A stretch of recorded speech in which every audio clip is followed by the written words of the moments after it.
नमस्कार। Janaki FM 106 megahertz Janaki समाचार में अपने के स्वागत है। राजन से सुनल जाओ समाचार। एक का मुख्य समाचार।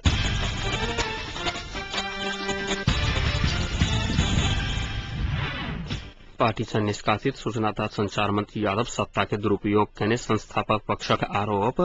वर्तमान सरकार रहते निर्वाचन होब नहीं सकत फोरम नेपालक अध्यक्ष उपेन्द्र यादव के कहब। राजा के स्वागत के लिए श्री 5 लिखल गल प्रवेश द्वार में जिला प्रशासन कार्यालय रूपन्देही कलक हस्तक्षेप। खाद्य सुरक्षा विषय में सरकार प्रतिबद्ध भक लागल प्रधानमंत्री भट्टराई कहब। आर्थिक संचालन बारे अनुसंधानक लेल आयोग गठन कलक नेपाल पत्रकार महासंघ।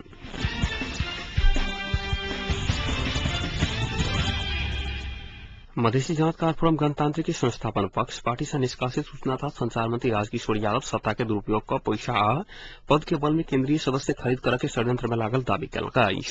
संस्थापन पक्ष सोमदिन राजधानी में पत्रकार सम्मेलन के आयोजना कर यादव समूह के मंगल दिन से वीरगंज में कर लागल महाधिवेशन में बहुमत केंद्रीय सदस्य उपस्थित कर देखावा समेत चुनौती देने सलखिन। कार्यवाहक अध्यक्ष नंदन कुमार दत्त पार्टी के 22 सदस्य केंद्रीय सदस्य मध्य 12 गोटे के एक ठाम रहल दावी कर संचार मंत्री यादव केंद्रीय सदस्य में केंद्रीय कमिटी में निर्णय समेत नैका महाधिवेशन के नाटक कलाकार ने उसके बहिष्कार कर आग्रह किए सलखिन।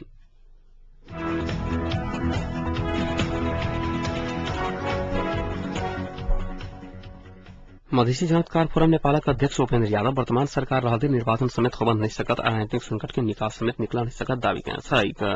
पार्टी आई विराटनगर में आयोजना कहने पत्रकार सम्मेलन में वही वर्तमान सरकार के नेतृत्व में निर्वाचन और राजनीतिक सहमति असंभव रहल दावी किया सलखिन।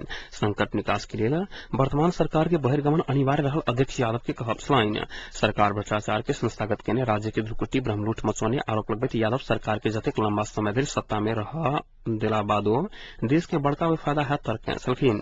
संकट समाधान के लिए वर्तमान सरकार के हटाकर चुनावी सरकार गठन कर संसद के स्थानीय निर्वाचन कराव प्रभाग यादव जोड़ते सलखिन।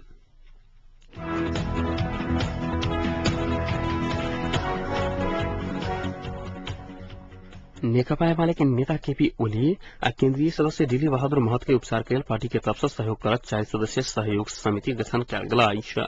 हुनक सबक उपचार के व्यवस्थित करावा लेल महासचिव ईश्वर पोखरेल की अध्यक्षता में आई बैसल केंद्रीय समिति की सचिवालय के बैसार से सहयोग समिति बनावा के निर्णय किया गया। सचिव विष्णु प्रसाद पौडेल और सदस्य कमरेड प्रकाश ज्वाला कृष्ण गोपाल श्रेष्ठ फसमू मेघी गुरुङ और राजन भट्टराई रहल सहयोग समिति गठन किया गया।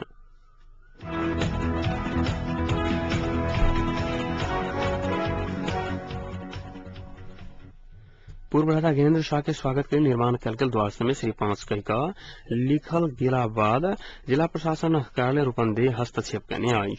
रूपन्देही के प्रमुख जिलाधिकारी हरिकृष्ण पौडेल के आज के फोन कर दोपहर 12 बजे भीतर में हटावा की चेतावनी देने सलखिन। स्थानीय प्रशासन की चेतावनी के बाद आयोजक विभिन्न स्थान में निर्माण कर स्वागत द्वार अब बैनर सब सोचौने ऐसी तो नहीं चला करने बैनर सबके पुलिस हटौला धार्मिक संचालन के लिए नवलपरासी हाल पूर्व राजा शाह भैरवा स्थित होटल निर्माण में रह के व्यवस्था मिलाल गई। बीच पूर्व राजा ज्ञानेन्द्र शाह के रूपन्देही नवलपरासी भ्रमण के क्रम में विश्व हिंदू महासंघ के नाम से श्री 5 महाराज सरकार लिखल गल पंपलेट तथा बैनर प्रति रूपन्देही के राजनीतिक दल से बीच गंभीर ध्यानाकर्षण भेल जनौलक।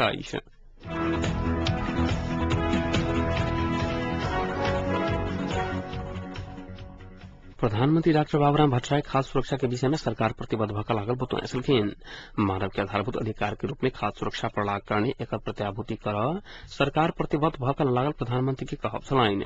32वां विश्व खाद्य दिवस के अवसर में कृषि विकास मंत्रालय के कार्यक्रम के संबोधन कर प्रधानमंत्री दलित अल्पसंख्यक समुदाय हिमालय तथा पिछड़ल क्षेत्र सबके खाद्य सुरक्षा के अवस्था नाजुक रहल आ वही क्षेत्र सब में सुलभ दर में खाद्य सुरक्षा के कार्यक्रम आगाड़ी बढ़ावा सरकार प्रतिबद्ध भका लागल बतौने सलखिन। सबके खाई के अधिकार के सुरक्षित के लिए वितरण प्रणाली की व्यवस्थित बनावा लाइक पर आ कालाबाजारी करवाला सबके कानून अनुसार कार्रवाई कर सरकार प्रतिबद्ध भकल लागल हुनक सभा कहब छलाइन। कृषि क्षेत्र विकास आ विस्तार के सरकार अल्पकालीन आ दीर्घकालीन रणनीति तैयार कर लागू क चुकल वक्त प्रधानमंत्री भट्टराई खाद्य समस्या समाधान कर बाजार अनुगमन कार्यक्रम विद्यालय समय बाल पोषण के कार्यक्रम गरीबी परिचय पत्र वितरण के कार्यक्रम के समेत आगाड़ी बढ़ाओल गेला। एहि कार्यक्रम सबके प्राविधिक तैयारी पूरा भ चुकल आ किछु समय भीतर वो कार्यक्रम कार्यान्वयन में जायज समेत कहब छलाइन।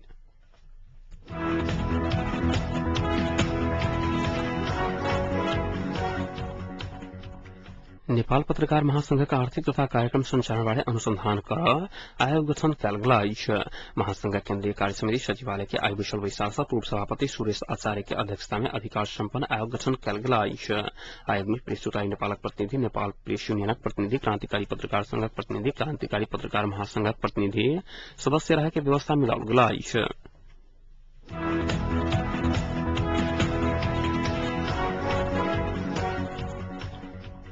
सैनिक जनसंपर्क के निर्देशनालय नेपाली सेना के प्रवक्ता में सहायक रथे सुरेश शर्मा के नियुक्त कयलका अछि।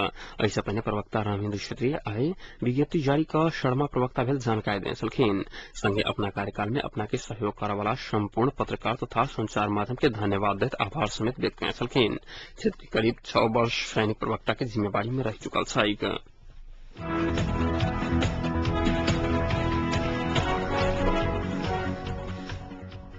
राष्ट्रपति डाक्टर रामवरण यादव हिमालय के अध्यक्ष जगन्नाथ खनाल बीचक भेंटवार्ता सम्पन्न भेल अछि। वार्ता में अध्यक्ष खनाल दल सबके बीच में सहमति बिना सरकार बनाबय लागल बजट अस्वीकार कर आग्रह कयने छलखिन। राष्ट्रपति कार्यालय शीतल निवास में करीब 1 घंटा भेल भेंट में राष्ट्रपति यादव जल्दीय सहमति क निकास देवा आग्रह कयने छलखिन।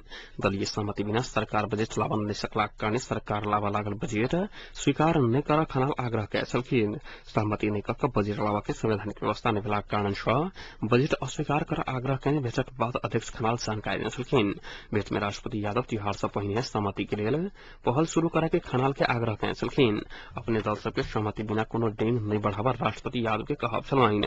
राष्ट्रपति यादव बजट आ राजनीति के मुद्दा में सहमति के लिए दबाव देवा के दल सबके विमर्श जारी राखा के निर्देशन देने छलखिन। खनाल संग के भेंटक बाद राष्ट्रपति यादव कांग्रेस सभापति सुशील कोइराला संग सेहो भेंट के तैयारी केने अछि। राष्ट्रपति यादव काल्हि सत्ता के नेतृत्व कर रहल एकीकृत नेकपावादी के अध्यक्ष पुष्पकमल दाहाल प्रचंड संग विमर्श कयने छलाह।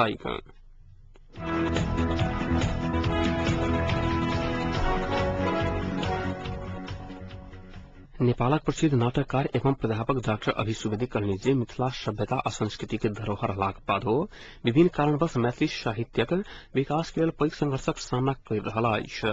मैथिली विकास कोष जनकपुर प्रकाशन में प्रज्ञा प्रतिष्ठानक प्राज्ञा एवं युवा साहित्यकार रमेश रंजन द्वारा रचित मुर्दा नामक नाटक के जनकपुर में आइ लोकार्पण करैत नाटककार सुवेदी कहलनि जे मैथिली भाषा के पूर्व काल से नेपाल में दबावक प्रयास कयल गेल अछि। नेपालक इतिहास में मैथिली के पुरान पहचान अछि, मुदा तत्कालीन भारत में रहल अंग्रेजक प्रभाव एवं नेपाल में एकल भाषा लादक के षड्यंत्र सँ मैथिली भाषा के समुचित विकास नहि भऽ सकल अछि। हुनक कहब छलनि शासक सभक अवरोध एवं षड्यंत्र सँ मैथिली भाषा साहित्य एवं संस्कृति के पाछू कयल गेल सुवेदी बतौने छलखिन। कार्यक्रम में वैध साहित्यकार डॉक्टर राजेन्द्र विमल मैथिली में नाटक एवं साहित्य रचना केनिहार सक्षम व्यक्ति सब रहलाक बादो समुचित समाधान के अभाव में अवसर प्राप्त नहि भऽ रहल बतौने छलखिन। साधन के पूर्ति भेलाक बाद मैथिल रंगमंच के अलग पहचान बनते उल्लेख करैत जनकपुर में गुरुकुलक एकटा शाखा खोलबा पर वो जोर देने छलखिन। कृति के विशेषता के लेल कलात्मक विशेषता के सेहो जरूरी रहैत अछि। उल्लेख करैत रंजनक मुर्दा नाटक में सूक्ष्म विषय वस्तु के सेहो ध्यान देल गेल विमल बतौने छलखिन। कोषक अध्यक्ष शिवनाथ चौधरी की अध्यक्षता में संपन्न कार्यक्रम में साहित्यकार रोशन सनकपुरी, पत्रकार श्याम सुंदर शशि, धीरेन्द्र प्रेमर्षि साहित्यक व्यक्ति सब नाटक के विषय में समीक्षा कयने छलखिन।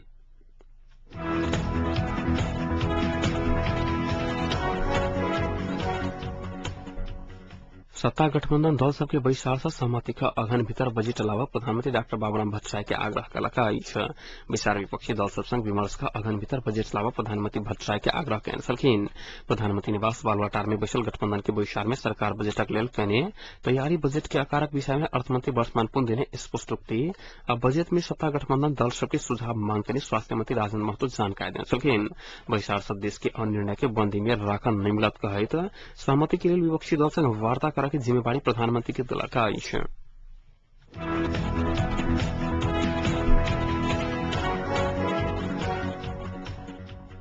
नेपाली कांग्रेसक नेता रामशरण महत गतिरोध अन्त्य के लेल राष्ट्रपति डाक्टर रामवरण यादव स्वयं अवसर होबय पड़बाक बतौने छलखिन। सहमति के लेल दल सबके 1 सप्ताह के समय देकर राष्ट्रपति के दबाव देवा पर महत जोर देने छलखिन। रिपोर्टर्स क्लब राजधानी में कहने कार्यक्रम में 1 सप्ताह भेल दल सब निकास निकाल नहीं सकत संविधान के धारा 38 की उपधारा 1 पर मुजिम सहमति के सरकार गठन कर राष्ट्रपति के आगू बढ़ पड़त बतौने छलखिन। गतिरोध अन्त्य के लेल डेंग उठलाक बाद राष्ट्रपति के सत्ता नहीं लेवा के प्रतिबद्धता जनाबा परत हुनक कहब छलनि। मोदी राष्ट्रपति के विवाद में लाइव का सत्ता कब्जा के रणनीति पूरा कर लाइव पर नेता महत के आरोप चलाइन। मोदी कांग्रेस के नेतृत्व स्वीकार करके घोषणा नहीं कर धर कांग्रेस प्रधानमंत्री के उम्मीदवार सार्वजनिक नहीं करत होना कहब चलाइन।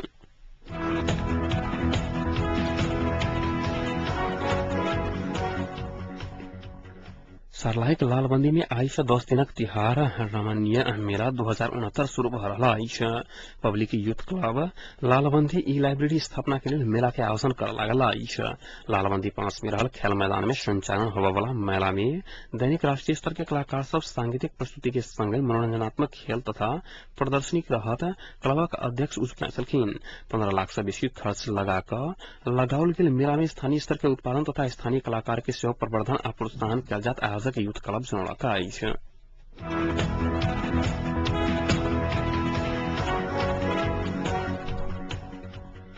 महाशक्ति राष्ट्र के रूप में विश्व में पहचान बनाने देश अमेरिका में कल ही राष्ट्रपति निर्वाचन होगा लागल अछि। राष्ट्रपति दोनों उम्मीदवार प्रचार प्रसार के अंतिम दिन में भरपूर तैयारी कर रहा अछि। एहि निर्वाचन प्रति एखन विश्व के ध्यान रहा अछि।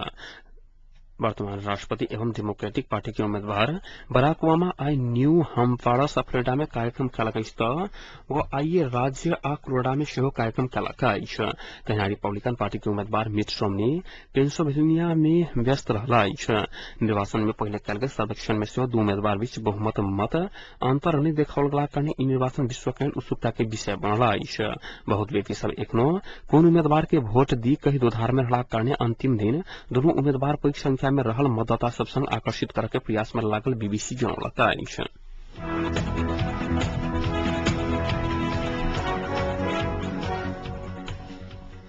अब तापक्रम एखन जनकपुरक तापक्रम 27 डिग्री सेल्सियस रहला अछि।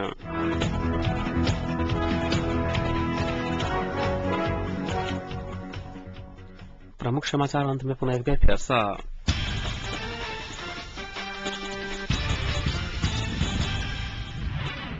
पार्टी से निष्कासित सूचना तथा संचार मंत्री यादव सत्ता के दुरुपयोग केने संस्थापन पक्ष का आरोप। वर्तमान सरकार रह दिन निर्वाचन होगा नहीं सकत फोरम नेपालक अध्यक्ष उपेन्द्र यादव के कहब। राजाक स्वागत के सिर 5 लिखल गेल प्रवेश द्वार में जिला प्रशासन कार्यालय रूपंदेही कयलक हस्तक्षेप। खाद्य सुरक्षा के विषय में सरकार प्रतिबद्ध भऽ लागल प्रधानमंत्री भट्टरायक कहब। आर्थिक संचालन बारे अनुसंधान करल पत्रकार महासंघक आयोग गठन।